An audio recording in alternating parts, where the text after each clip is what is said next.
In this video, I'm going to show you how to fix MoneyGram transfer canceled automatically. So the first thing you need to do is check your email or MoneyGram account carefully to see the exact reason for the cancellation and any instructions provided.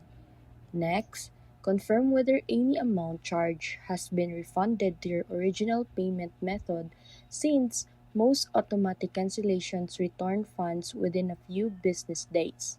Then, double-check all sender and recipient information, including the exact names, spelling, address, and contact details to avoid future errors.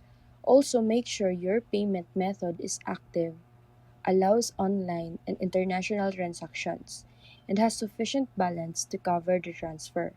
After that, refresh the MoneyGram app or website or try using a different device or stable internet connection before resending.